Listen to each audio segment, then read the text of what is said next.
Đầu tư mua đất nông nghiệp chuyển lên thổ cư có lời không? Hiện nay, nhiều người lựa chọn đầu tư mua đất nông nghiệp để chuyển lên đất thổ cư, sau đó bán lại với giá cao. Tuy nhiên, việc lời hay lỗ khi đầu tư đất nông nghiệp theo hướng này còn phụ thuộc vào nhiều yếu tố và từng trường hợp cụ thể.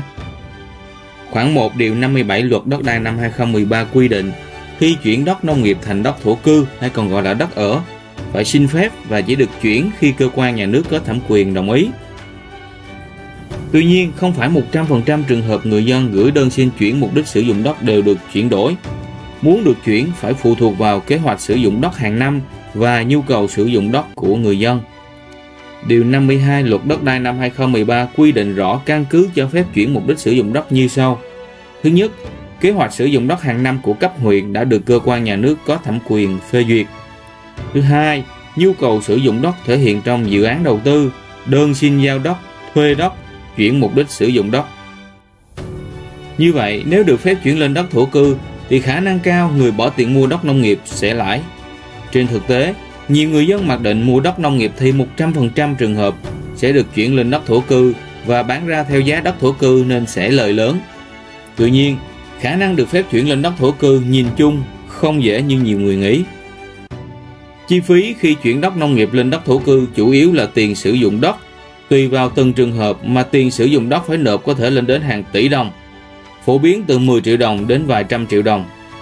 Căn cứ vào khoản 2 điều 5 Nghị định 45 năm 2014, Nghị định Chính phủ quy định cách tính tiền sử dụng đất khi chuyển mục đích sử dụng đất đối với hộ gia đình, cá nhân như sau. Trường hợp 1, chuyển mục đích từ đất vườn, ao trong cùng thửa đất có nhà ở lên đất ở thì tính theo công thức như sau.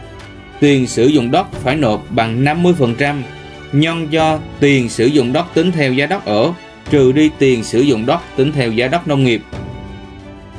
Trường hợp 2, chuyển từ đất nông nghiệp được nhà nước giao không thu tiền sử dụng đất sang đất ở thì tính theo công thức như sau.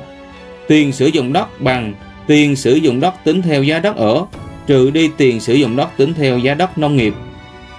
Trường hợp 3, chuyển từ đất phi nông nghiệp không phải là đất ở sang đất ở thì thu tiền sử dụng đất.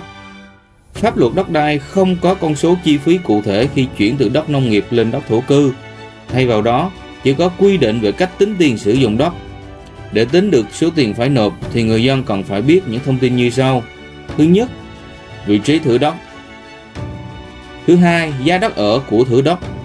Thứ ba, giá đất của loại đất đang sử dụng theo từng vị trí. Lưu ý, giá đất là giá do các tỉnh, thành quy định trong bảng giá đất.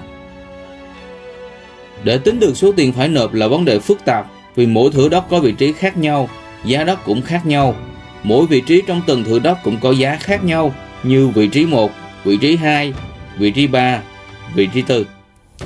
Xin cảm ơn quý anh chị đã quan tâm lắng nghe và hẹn gặp lại trong các video tiếp theo.